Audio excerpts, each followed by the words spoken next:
प्यारे दोस्तों, आज हम आपको जो वाकया सुनाएंगे ये आपको इंटरटेन तो करेगा ही, साथ में आपके आंसू थमने का नाम नहीं लेंगे। ये वाकया है एक सुतेली माँ का, जिसने अपनी सुतेली बेटी को जंगल में फेंक दिया ताकि जंगली जानवर खा जाएं। लेकिन खुदा की कुदरत कि उसे एक बेजुबान बंदरिया ने कैसे पाला। आइए सुनते हैं खूबसूरत वाकया। किसी गाँव में किसान रहता था। उसकी शादी को काफी अरसा हो चुका था। वह बे औलाद था। फिर उस किसान ने दूसरी शादी की। कुछ महीनों के बाद अल्लाह पाक ने दूसरी बीवी से उसे एक बेटी अता फरमाई। बच्ची दिखने में बिल्कुल परी जैसी लगती थी, जैसे नरमो मुलायम घुड़िया हो। फूल सी बच्ची को पाकर किसान ने अल्लाह का शुक्र अदा किया। वो मियाँ बीवी अपनी बेटी के साथ बड़े खुश थे और किसान ने बड़े प्यार से अपनी बेटी का नाम परी रख दिया। अब वह किसान अपनी दूसरी बीवी से बहुत ज्यादा प्यार करता था, लेकिन किसान की जो पहली बीवी थी उसे यह चीजें बर्दाश्त नहीं हो रही थी। वह किसान की बच्ची को एक आंख नहीं देख सकती थी। जब बच्ची कुछ महीनों की हुई तो अपनी तोतली जुबान से किसान को बाबा बाबा कहकर पुकारने लगी। किसान की पहली बीवी के सीने पर सांप लेटते थे। इसी तरह वह किसान की बेटी की दुश्मन बन चुकी थी। परी की माँ तो सारा दिन घर के कामकाज करती,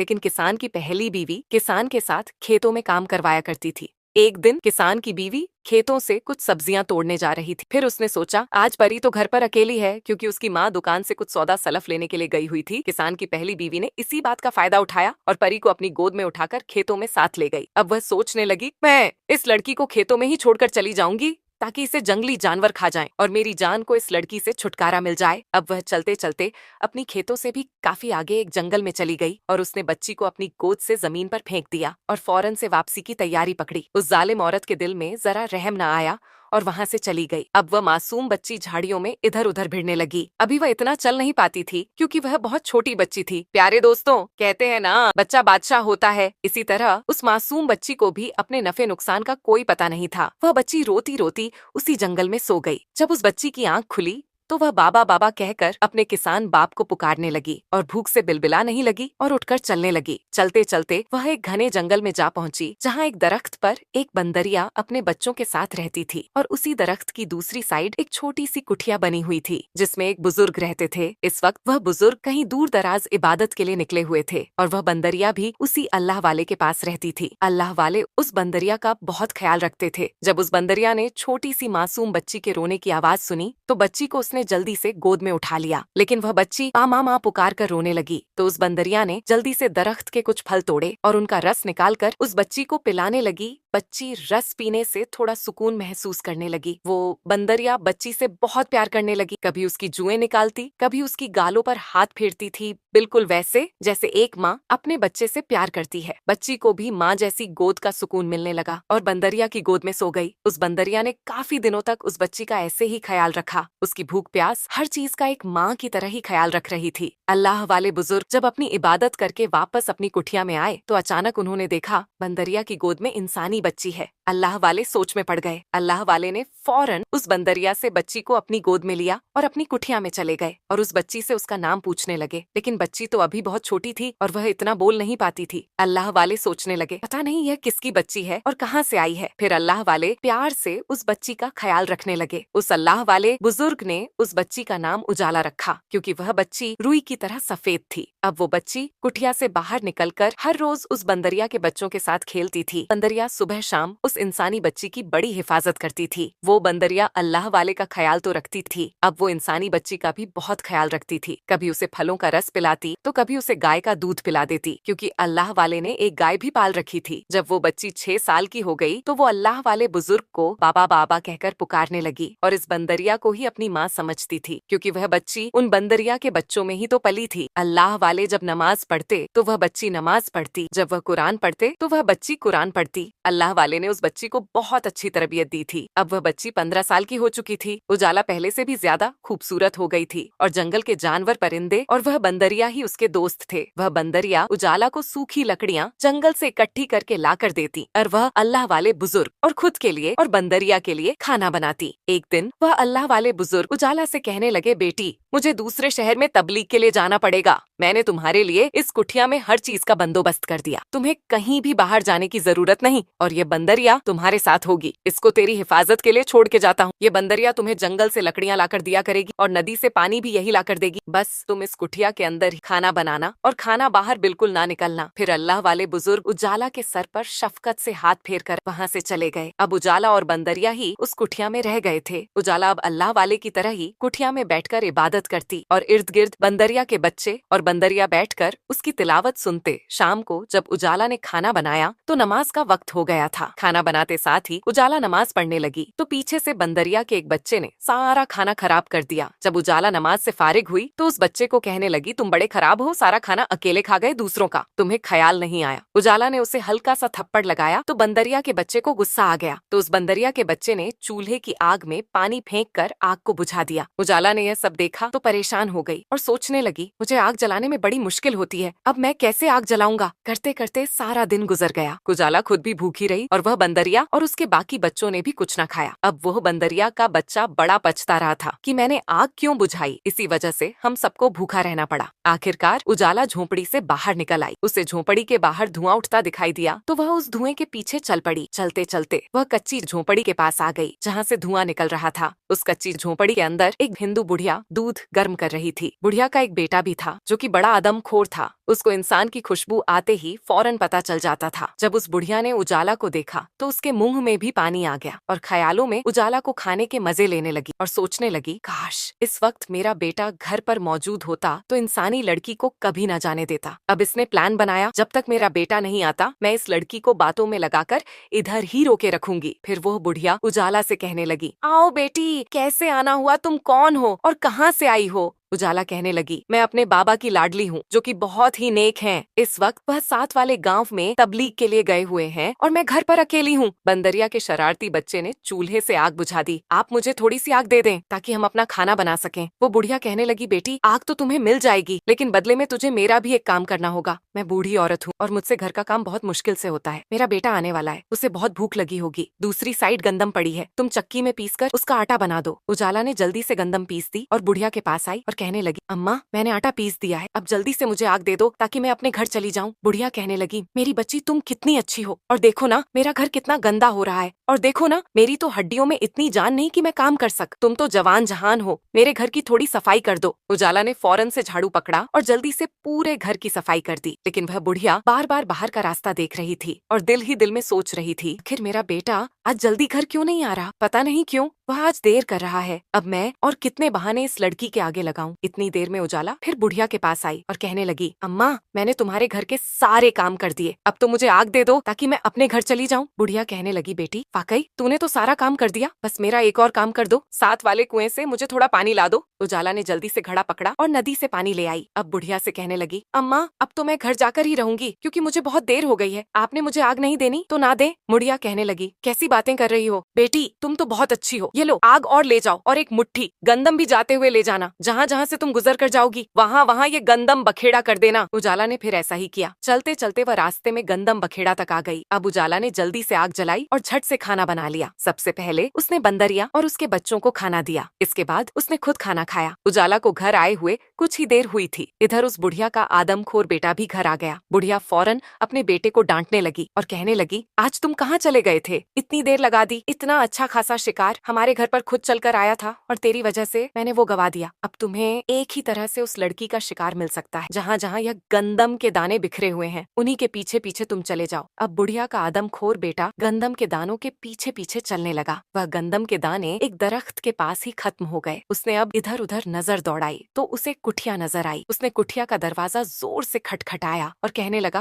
बेटी दरवाजा खोलो, मैं तुम्हारा बाबा हूँ और देखो मैं तुम्हारे लिए क्या क्या लेकर आया हूँ। लेकिन उजाला तो खाना खाकर सो गई थी, उसे दरवाजा खटक की जरा भी आवाज न आई। अब उस आदमखोर को बड़ा गुस्सा आया और वह गुस्से से दरवाजा पटक कर तोड़ने लगा, मगर वह नाकाम रहा क्योंकि उस कुठिया के दरवाजे लोहे की सीखों से मजबूत बने हुए थे। यहाँ तक कि उस आदमखोर की एक उंगली टूटकर उस लोहे की सलाखों में फंस गई और वह उंगली किसी जंगली जानवर नमा इंसान की लग रही थी। अब वह नाकाम होकर चला गया। सुबह हुई। उजाला ने जब कुठिया का दरवाजा खोला तो उस आदमखोर की जो उंगली कटी थी उसका नाखून उजाला के हाथ में चुप गया। उजाला दर्द से चिल्लाने लगी। आहिस्ता आहिस्ता उस नाखून का जहर उजाला के पूरे जिस्म में फैल गया और वह बेहोश होकर गिर चुकी थी। बंदरिया और उसके बच्चे इर्द गिर्द बैठकर रोने लगे। बंदरिया कभी उसका सर दबाती, कभी पांव की मालिश करती, लेकिन उजाला नहीं उठी। इतने में बाहर घोड़ों पर सवार कुछ लोग आए। उनमें एक बादशाह था और बाकी उसके वजीर थे। वह शिकार करने के लिए निकले थे। बादशाह ने अपने वजीर को हुक्म दिया, इस दरख्त के नीचे खेमा लगाया जाए। बादशाह की नजर जब झोंपड़ी पर पड़ी तो उसने वजीर से कहा, इसके अंदर जाकर तो देखो ये झोंपड़ी अंदर से दिखने में कैसी है। बादशाह का वजीर झोंपड़ी के अंदर गया और झट से ही बाहर आ गया। बादशाह ने पूछा क्या हुआ, तो उसने बताया उस झोंपड़ी का दरवाजा तो पहले ही खुला हुआ था और अंदर एक बहुत ही खूबसूरत लड़की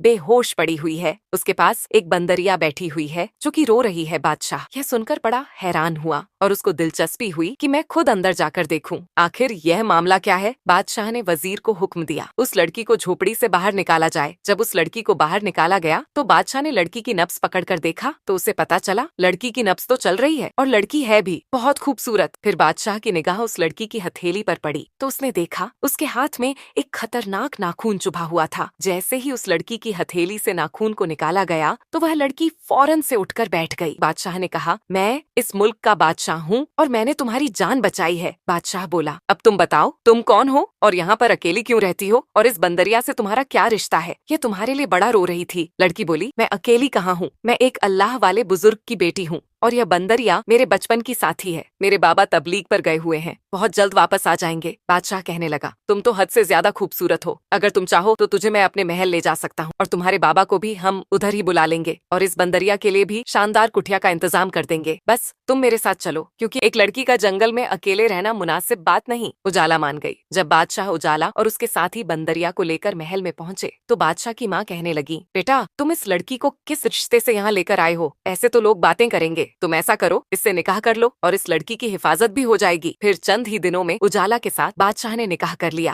अब उजाला बादशाह की मलका बन गई थी। उस बादशाह की पहले भी एक मलका मौजूद थी। बादशाह को उजाला से बहुत मोहब्बत हो गई थी, वह उसका बहुत ख्याल रखता था। उसने अब उसकी खिदमत के लिए कुछ कनीज भी मुहैया कर दी थी, जिनमें एक बड़ी कनीज थी जो उजाला को बहुत अच्छी लगती थी, क्योंकि वो कनीज उजाला को बेटियों की तरह प्यार देती थी। एक दिन वह बुढ़िया उजाला से कहने लगी, बेटी जरा अपने सौतन से बचकर रहना, यह बहुत होशियार है, ये तुम्हें नुकसान पहुंचा सकती है। उजाला कहने लगी, बड़ी अम्मा ऐसा नहीं सोचते, वह तो मुझे बहनों की तरह मानती है और वह भी मलका है, मैं भी मलका हूँ, तो वह मुझसे क्यों जलेगी। बूढ़ी अम्मा की समझ में कुछ न आया और उसने ऐसे ही सर हिला दिया। अब उजाला अपने सौतन के कमरे में अक्सर चली जाया करती थी और उससे बातें भी किया करती थी। उजाला की सौतन बड़ी तेज थी, वो उस पर अपने जलन का इजहार नहीं होने देती थी। एक दिन वह दोनों महल की दूसरी जानिब तालाब के पास खड़ी थी। उजाला के साथ उसकी बंदरिया भी थी। उजाला की सौतन कहने लगी, उजाला तो बड़ी खूबसूरत हो और जेवर पहनने से तो और भी ज्यादा खूबसूरत हो गई हो। नदी के बिल्कुल करीब जाके तुम अपने साए में देखो तो सही तुम कितनी खूबसूरत हो। उजाला अपनी सौतन के साथ चल पड़ी तो बंदरिया उसको पल्लू से पकड़कर उसे खींचने लगी, जैसे वह उजाला को रोकना चाहती थी कि इसके साथ मत जाओ। लेकिन उजाला को उसकी इस हरकत पर गुस्सा आया। उसने बंदिया को झटक दिया और कहने लगी, क्या मसला है, कभी तो मेरा पीछा छोड़ दिया करो। और फिर दोनों नदी किनारे चलने लगी। उजाला अब पानी के बिल्कुल सामने खड़ी होकर अक्स में अपने आप को देखकर खुश हो रही थी। इतनी देर में उजाला की सौतन ने उसे पानी में धक्का दे दिया। उजाला को तैरना नहीं आता था। उजाला चिल्लाने लगी और उजाला की सौतन वहाँ से भागकर अपने कमरे में आ गई। बादशाह जब अपने गश्त से वापस आया तो उजाला को ढूंढने लगा। जब उसे उजाला कहीं नजर न आई तो वह अपनी बड़ी मलका के कमरे में आया और पूछने लगा, मेरी उजाला कहाँ है, मुझे लगता है तुमने उसे कोई नुकसान पहुँचा दिया। मलका कहने लगी, हुजूर मैंने उसका कोई नुकसान नहीं किया, जरूर इस बंदरिया ने ही उजाला के साथ कुछ किया है, क्योंकि यह बंदरिया हर वक्त उसके साथ ही चिपकी रहती थी। बादशाह को उस बंदरिया पर बड़ा गुस्सा आया और उसने अपने वजीर से कहकर बंदरिया को जंजीरों में जकड़कर एक कमरे में बंद करवा दिया। लेकिन बादशाह को कहीं भी सुकून नहीं आ रहा था। वह पागलों की तरह उजाला को ढूंढता था। बादशाह न खाता था न पीता था, हर वक्त खुद को कमरे में कैद रखता। एक दिन बादशाह का गुजर उस नदी किनारे से हुआ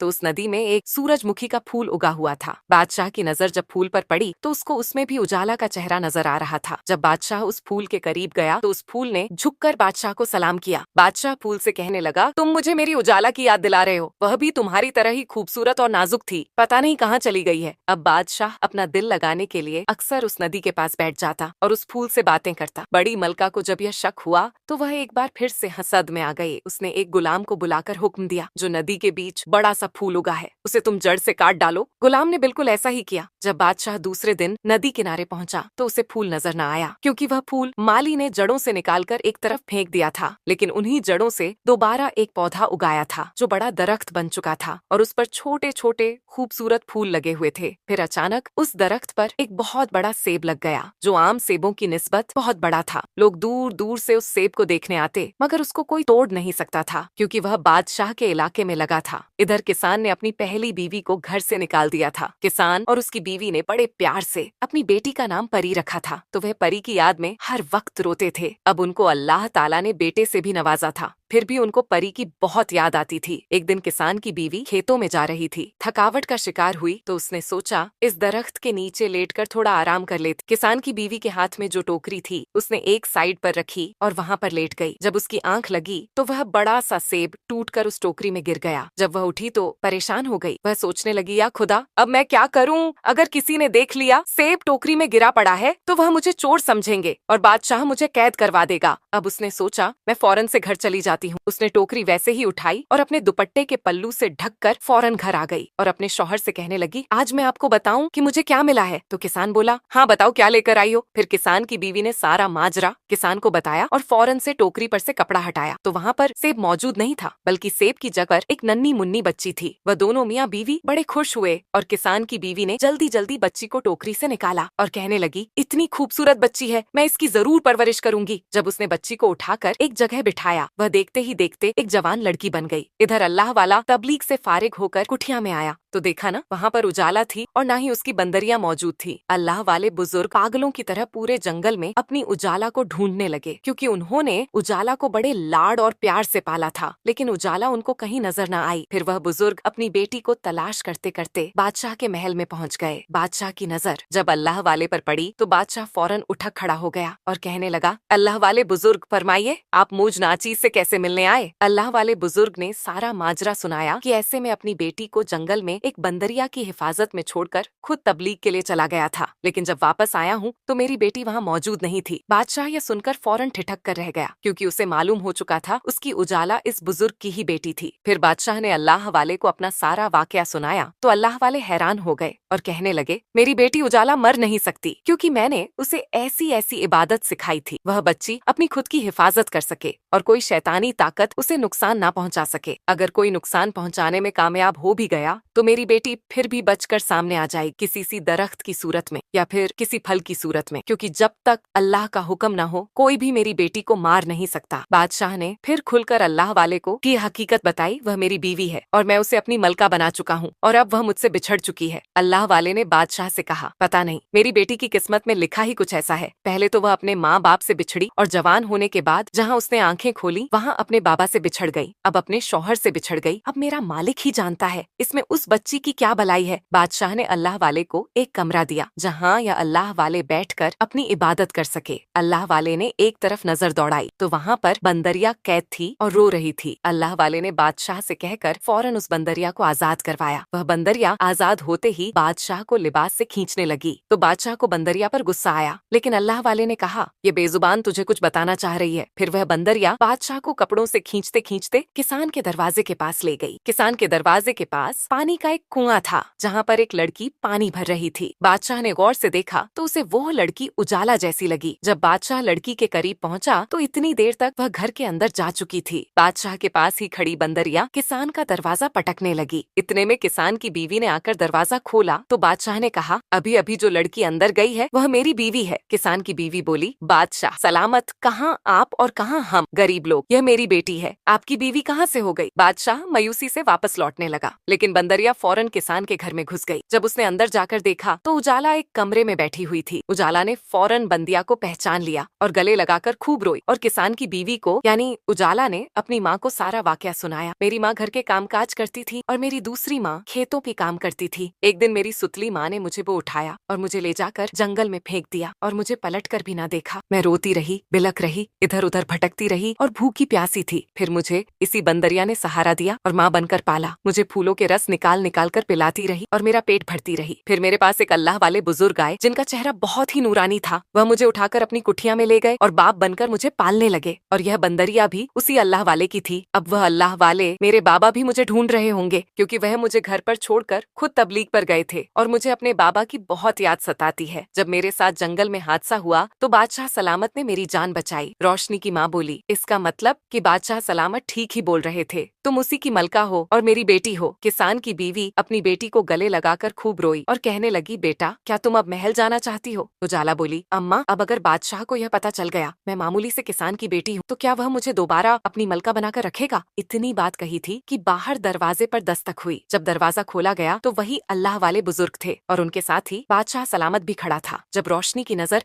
अल्लाह वाले बुजुर्ग पर पड़ी तो वह भागकर अल्लाह वाले के सीने से जा लगी और फूट फूट कर रोने लगी। कहने लगी, बाबा मुझे आपकी बड़ी याद आती थी, मैं आपके बिना रह ही नहीं सकती। अल्लाह वाले बुजुर्ग ने बेटी के सर पर शफकत से हाथ रखा और कहने लगे, बेटियां ससुराल में अच्छी लगती हैं। देखो तुम्हारा बादशाह तुम्हें लेने आया है। बादशाह उजाला के करीब आया और कहने लगा, देखो मेरी मलका, आखिर मैंने तुम्हें तुम्हारी लाडली बंदरिया के जरिए ढूंढ ही लिया। उजाला बहुत खुश थी। बादशाह अब उजाला को लेकर फौरन महल पहुंचा और सबसे पहले उसने यह किया, मलका को सजा के तौर पर कोड़े लगवाए और महल से बाहर निकाला। किसान और उसकी बीवी को बादशाह सलामत ने एक महल नमा घर बनाकर दिया और उजाला अपने बाप अल्लाह वाले को भी महल में ले गई और बंदरिया को भी अपने साथ ही रखा और अब वह सब मिलकर खुशी खुशी जिंदगी गुजारने लगे। प्यारे दोस्तों, यह वाकया आपको कैसा लगा? उम्मीद करती हूँ बहुत पसंद आया होगा। मजीद ऐसे ही वाकयात सुनने के लिए हमारे चैनल को सब्सक्राइब करके हमारी फैमिली का हिस्सा जरूर बनिए। शुक्रिया।